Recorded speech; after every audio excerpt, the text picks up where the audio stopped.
Cobra Kyle.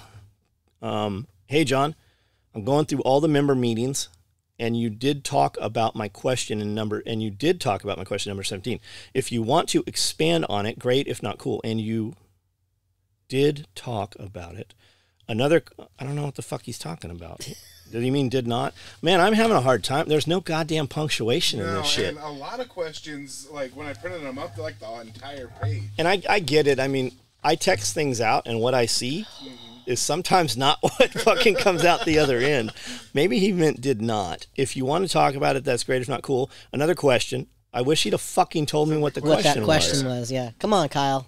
Let me see. Just like the leather guy, right? I want to start this as a side hustle. I wish I knew what his real job was. Yeah. Don't worry about it. Don't even fuck with it. Can we get young Jamie behind the camera on microphone? No. That is by design. The more you fucking tell me or ask me to do something, you just set it back 90 more days. It's a struggle to hear him. No, because he's not supposed to be. He's not the members podcast. Young Jamie? That's because Joe Rogan's guy is Jamie. He's the dude that looks everything up. He means Austin. Oh, I was like, I'm still fucking confused. I don't get it. Irish USMC vet. I think I remember that the reason why the combat cock was envisioned, so Amanda could say cock in the shop. Yeah, that's exactly what. So how did the actual combat cock materialize into what it is today? Did you, Amanda, make up the design? Did you think it would be such a success? Oh, I knew it was going to be a success because it's a cock. So, of course, it's going to be a success. Okay, this is going to take a long fucking time. There's a whole video about it. Actually, we had this kid came and worked for us. Everything was all good in the hood. Super awkward kid, kind of goofy looking. And he just was always trying to talk to chicks and stuff, but he never had any game.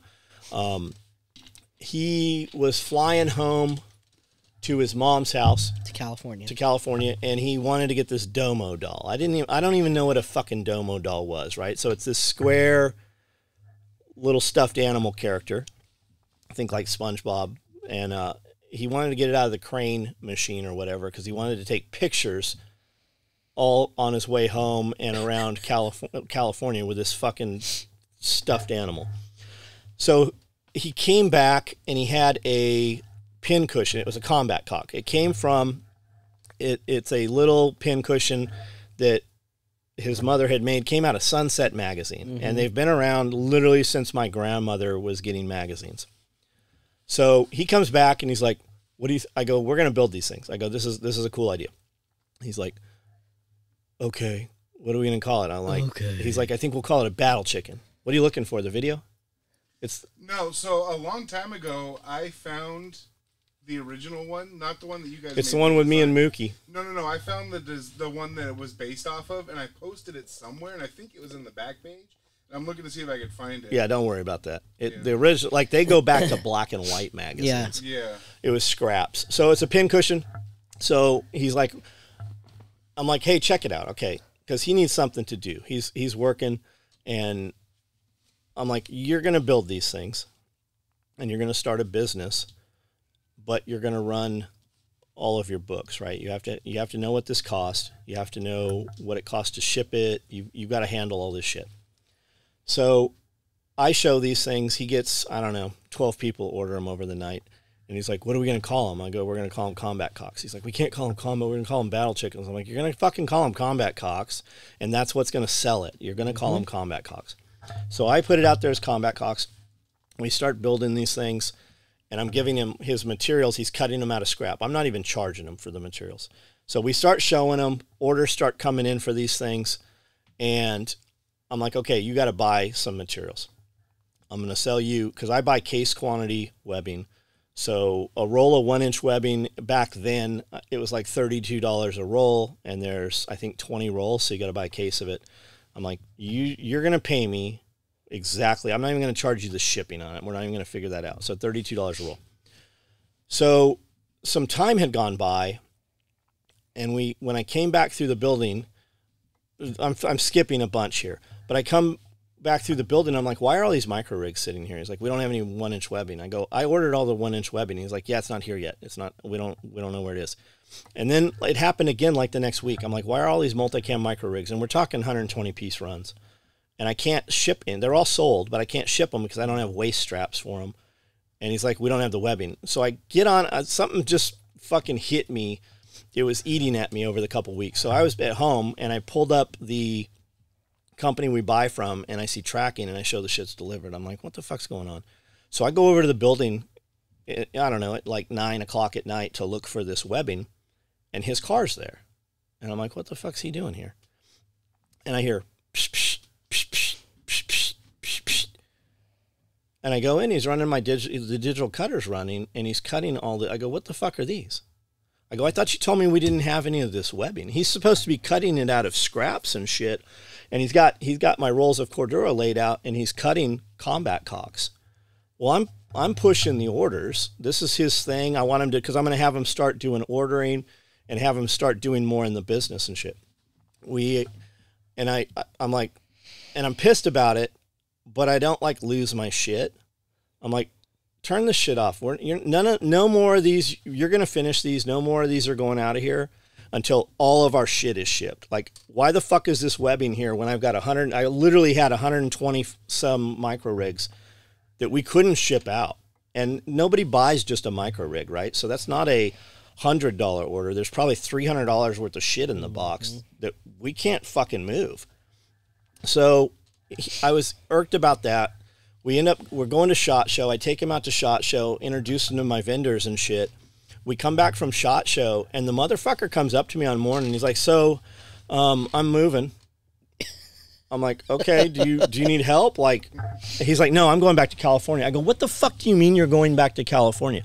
I just took you to Las Vegas. We went out there. You knew this was going to fucking, I go, when did you decide this? He's like, a couple of weeks ago.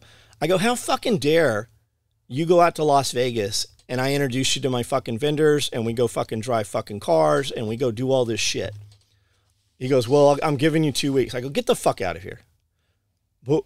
Get the fuck out of here, right? So that motherfucker goes around while he's in Camden still for 2 weeks, and he's like, so he owes me money. Like the money he owed me, I think it was like $1,600 when we figured out because we were shipping all the fucking combat cocks.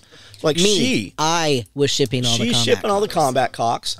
He's using up the webbing. He hadn't paid a dime because I'm kind of running my set of books while he's fucking doing his. That motherfucker took a 60-inch television to the post office and had him ship that fucking thing. He paid like home. $400 to have it fucking shipped. But he could have been like, hey, I know I owe you some money, you know. And he takes off. And I'm like, hey, you owe me some fucking money, man. And he's like, I'll pay you, you know, let me build some of these combat cocks. So he starts posting all these pictures of combat cocks, and it's just fucking eating on me. So I start building. I'm like, I have my shop run. I think we ran like 200 the first time. Oh, it was a fuck ton. And he said some kind of snide shit, some little, like, he's a bitch. He won't really just talk shit. He'll just kind of underhandedly say some shit. Mm-hmm. So I think we built 1,000 of them. And I'm like, hey, every order gets a free combat cock. And he hits her up and he's like, why is John trying to mess with my business? She's like, I don't think John's trying to mess with your business, but you owe John some money. And this is not going to go well. Like, I don't have anything to do with this, but John is going to fucking turn your life around. So it was right about the time that Snipers Inc. came out. We had filmed, because we took him out there to the range with us. Barrett was out there. It was Nat Geo. History Channel was out there, right? So they've got an actual real film crew with trolleys and tracks and shit. And there's I think it was a station wagon. They had 55 pounds of tannerite in a station wagon. And which is a lot. When you come out to the range, it's on the contractor range, right? Which is, if you're going this way, it's looking straight at the pond. Uh-huh. So I remember James telling the film crew and the director, hey, you got to back up. So they back up and he's like, no, like you have to back up around the corner, right? And they're like, well, why? He goes, because parts of this car might come off of here and there's a chance it could cut you in half. When they fucking popped that thing, they hit it with a Barrett, right? A 50 cal. When they hit that tannerite, the hood came off of the fucking car and fucking landed where that film crew was standing, right? So, and they're all like, holy shit, could just anybody buy that? And James is like, oh no, no. You have to have a credit card. So he was out there for this, right? So what I think happened when it was then like a week later that aired on Nat Geo History Channel, whatever. We were all in the team room watching it. And I get the next morning I wake up and I've got emails and text messages. I don't think Facebook was really around then. Maybe it was. I guess it kind of was. It was only Facebook. So I got messages from like 10 people and they're like, hey, check this out. And he's talking all kinds of shit, right? And drunk or something. Yeah, I feel like he was drunk, kind of like, oh, I fucked up. He's sitting there in California, and he's been excommunicated now. When he took off, the way he took off, James was like, you're not welcome here. Do not fucking come back here. Mookie was like, and Mookie told me from day one, Mookie's like, that dude's a fucking weasel. Yep. I got a bad vibe about this dude. Let me fucking make him never come back. Yep. And I'm like, calm down. I try to rein him in. And he even came to me at one point because James let him live in the team room for months before we got him an apartment over there. We got him a nice ass apartment too. And he's like, hey, Mookie's really messing with me. And like, he's bullying me. Like, I don't think he actually said bullying, but it was kind of like that. Right. So I'm like, Ben, leave him the fuck alone. Do not fucking harm him. But because he weighed all of like 120 pounds, right? He's just there were a lot of times when I would tell James, he'd have a new guy or something. I'm like, bro, you do what you got to do, man. I know, but I'm telling you that something's not right about this dude. And I was right every single time. It got to the point over years where I'm like, James, remember when I told you that dude was going to fuck you over? And he fucked you over? I'm telling you about this next guy. I'm telling you. Yeah. Every single time. And I was right every fucking time. And that's what this was with Ben. And Ben, there's a video of Ben and I talking about this. And Ben just fucking laid it. It's shit I'd even forgotten. Yeah. So the combat cock thing, I didn't really intend to build them. I did it really just fucking around with this kid. Because he was talking shit. So we built like 1,000 of them and just gave them away with every order just to crush his market. And he started running his mouth. So I went to Dana and I'm like, hey, because he's like, you can't build these. I was building these. So I just gave all the emails and everything to Dana. And Dana's like, look, man, this dude was an employer of yours while this happened. So we ended up sending a cease and desist to him and he stopped building them. And it wasn't fun for me anymore. Like it was super fun when he would show 20 and we'd show 100, or he'd build up 100 over a weekend or whatever, and we'd build 1,000. That was fun. But once we crushed him, it wasn't really fun. But then we started doing them. It became the company mascot, but that was not my intention. But that dude fucked around, I guess. And Dana's like, look, you worked here. You want to go to court? We'll fucking go to court over this thing. You were paid. You stole materials. You've never paid back. If you want to talk about the $1,650 you owe John, we can discuss that. But if you look at his, I'm not going to say his name. Me saying his name will get him more traffic. Yeah, fuck that. Than he's ever gotten in his entire thing. Is he still doing stuff? He's kind of building shit. A lot of it looks just like our shit. Of course. Some local, he's in like the Bay Area, the gay area. And some SWAT guys had gotten in touch with us and they're like, hey, can you make these bags? And I go, yeah, they look just like my bags.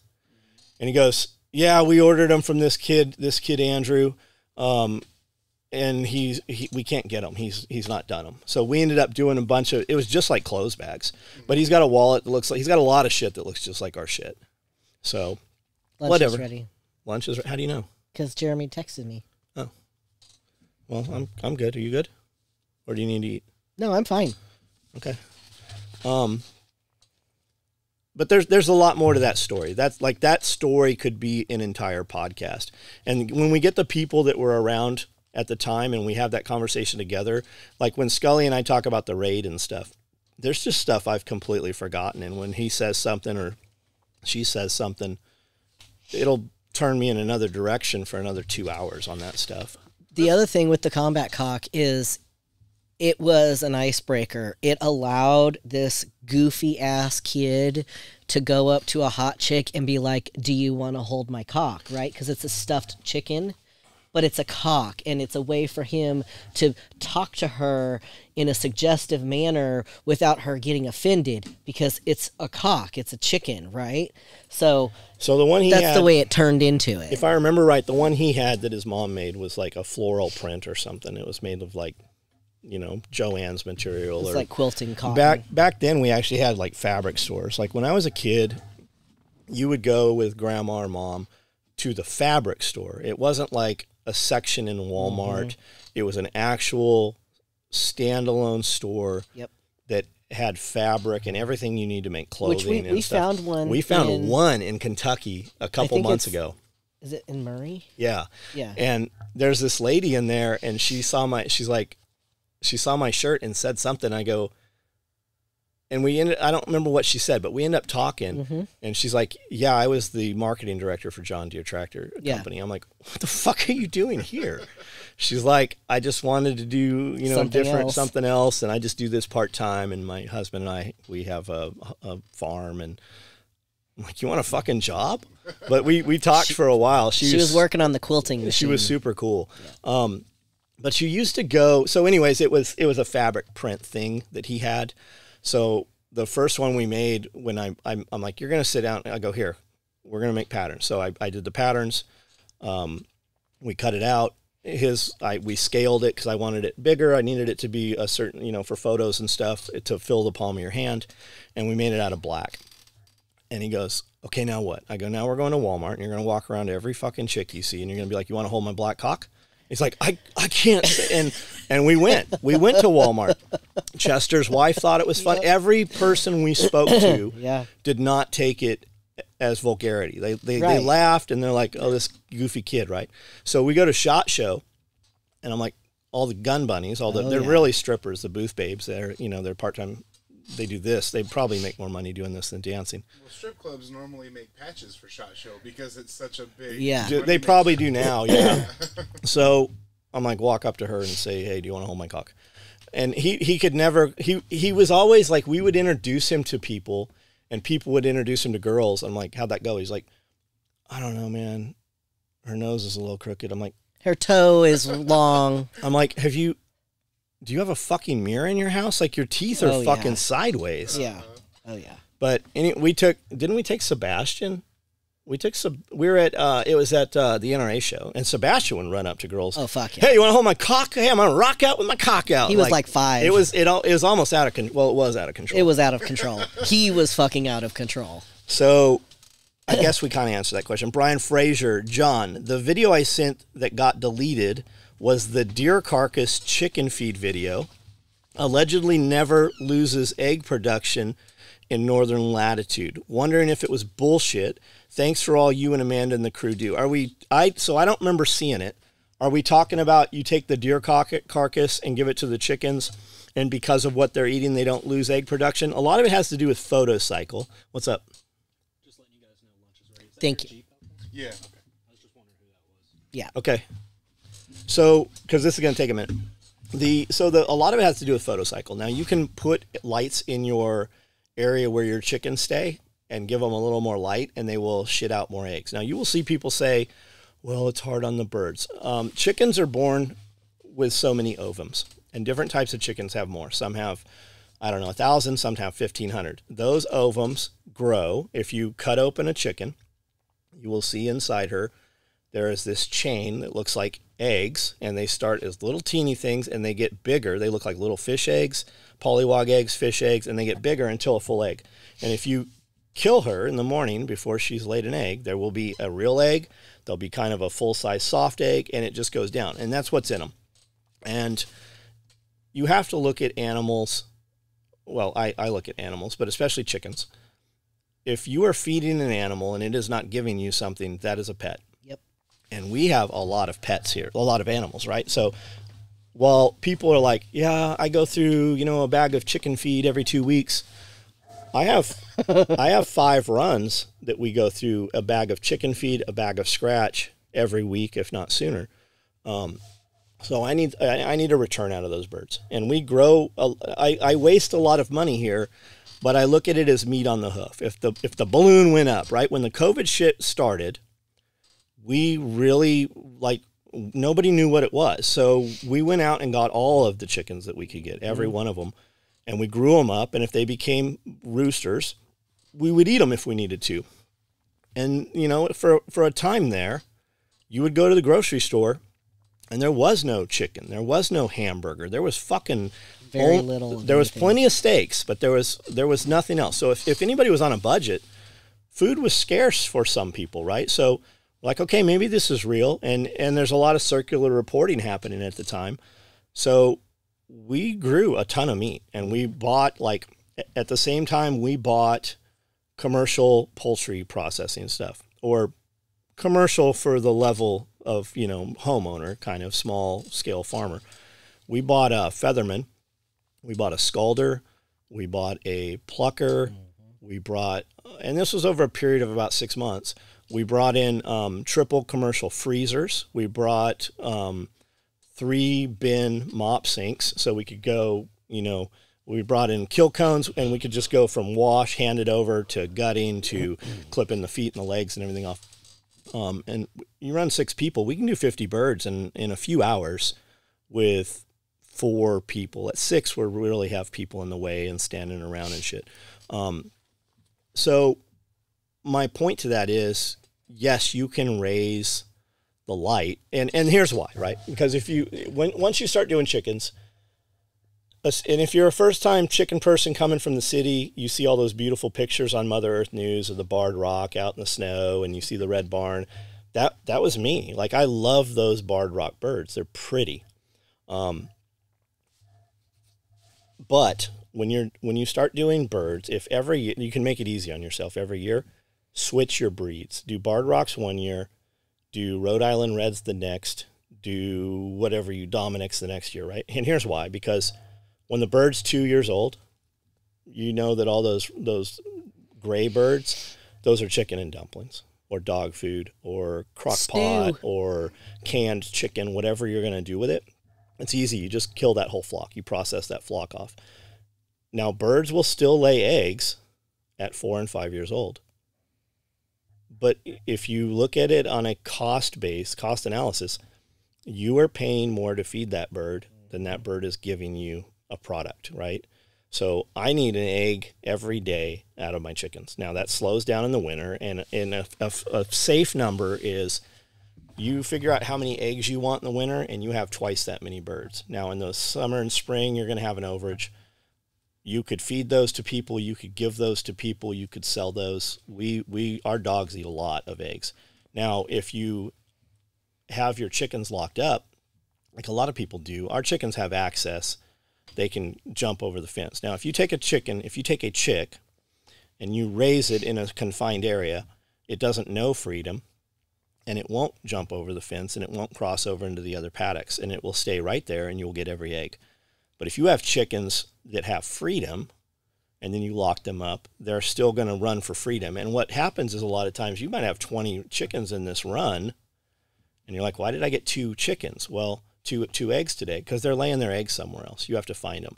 Like, we've had the Range Rover up on the hill for Self-Reliance Festival. We moved all the vehicles and stuff, and I saw the dog doing something around the range. It just caught my eye, right? And when I looked, the whole entire on the grass under the Range Rover was eggs. There was hundreds of them under there.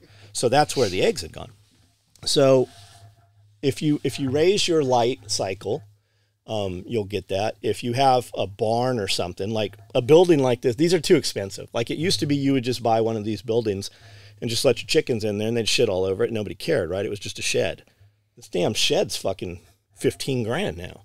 But you could build something, right? And if you enclosed it and give them the area, like, so that you don't want to have a humidity problem, right? So I'm not talking like a 6x8 with 20 chickens in there. I'm talking about a lean-to or a barn or a building or something. But if you put lights in there, it will up your photocycle. Now, I've been watching videos just because I watched one, and now YouTube keeps showing them to me, about how to up your chicken feed. There's a lot of stuff this year, people saying that Tractor Supply chicken feed and the brand Do More Something's wrong with their feed. And it looks like there really might be something. But I recall every year somebody's like, something's wrong with the feed, right? My chickens aren't well. It's fucking winter. That's what happens. It's winter. But a lot of people are like, I'm making my own feed. So, okay, how do we do that? How do we, because pelletized feed, that's a whole nother video. And we're probably eventually going to buy a pelletizer and actually be able to make actual pelletized feed. But you can take wheat seed, basically, or oats, not oatmeal. It's oats, which is the more wheat version. If you've seen oatmeal, they steam it and then they roll it out and make oatmeal. This is before that, right? So oats, and you can buy them, any place you buy, farm stuff, co-op stuff. We just basically took, I'm still using scratch and the feed, and I think some of our feed actually is due more, and our eggs do seem way lower this year. Now, we've had cold, 20 degrees colder than normal. But all I've done is add in black tar sunflower seeds so far, black oil sunflower seeds. So I give them a scoop of scratch, a scoop of layer pellet, which is 18%, and a scoop of sunflower. My eggs have doubled in the last, and I've been doing this for 3 days. Yeah, 3 days, and now we've gone from, I don't know, 30 eggs that I bring in to 100 eggs I bring in some mornings now in just a few days. But I am going to start doing our own, and we will add in corn, right? So I can get super sacks. Anytime you can buy something in bulk, it's cheaper. And if it's not, you're not buying enough bulk. And why I say that is scratch was $14 a bag, and layer pellet, high protein layer pellet was $16 a bag, I think. Our scratch costs more now. It's doubled over that price. But our scratch costs, which is corn, right? It's the bulk of it's corn. There's a couple other seeds in there. But the stuff you used to throw in to trick the chickens to come in, or if you needed goats to come back, right? The shit food costs more than the layer pellet. Well, we can get whole corn. And I can buy, I think it's 2,600 pounds. They're super sacks. If you've ever seen the big, plastic, it's not burlap, but it looks like burlap, that plastic vinyl type bag that you buy big sand for when you're going to do concrete projects, right? You go to Lowe's, Home Depot, they've got those giant white sacks that they lift with a forklift. That's a super sack. I think it's 4x4x4, which is what a quad-con also is. I think that's a quad. The quad boxes, I can't remember if they're quad cons, but the quad cons, the small shipping containers, the quarters. But there's a tri-wall, is what it's called, tri-wall, which all your surplus stuff's in. So we can now just go over there with the flatbed. They'll lift this thing on there. And I'm like, okay, so we're looking at grain mills, corn grinders. And it's a trip because I don't remember fucking saying this. But when I open my phone, there's an ad from Walmart for this corn grinder. So I start looking at this thing. And I'm like, okay, this looks promising, but it looks like it takes forever when I'm watching the videos. And then I start reading reviews, and they're like, yeah, it's $300. It does grind corn, but it makes dust everywhere. You've got to put like a pillowcase over this thing when you're doing it, and the bearing comes out when you take it apart, and there's no way to lubricate it. So when you start really looking at grist mills and real grinders, most of the companies, most of them are in Africa for some reason, most of the content on the internet. But you're $2,000 really to get a real one, like a farmer would use probably. And most of that shit just comes from auctions. It's still in use today. Yeah. PTO drive. And PTO's nice, guys that have tractors, but I don't like PTO shit because I don't want to have the tractor there to use it. I like to have its own motor on things. So anyways, I start watching these videos, and they're like, we just feed whole corn to our chickens. Their gizzard is an organ in there, and they swallow rocks, which are in the gizzard, and the rocks in there grind it up like a grist mill, right? And they're like, everybody told me, I kept having people in these chicken groups say you can't feed whole corn. She's like, I've been doing it for years. So that's the move, right? I can just get whole corn. We'll get super sacks. We'll add a few things in here, and I'm just going to try it on a couple of the runs and see what happens with it. What I've always wondered, and, I can Google it, but you get people who think they know everything, and like you always say, everything that they say you can't do, you do and it works.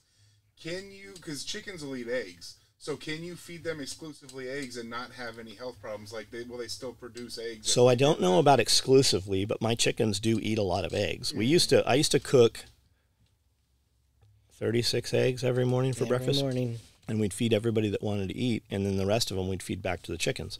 And I was scrambling old eggs to give to the chicken. I'm like, why the fuck am I scrambling these eggs? Because they'll eat them, right? But I'm more.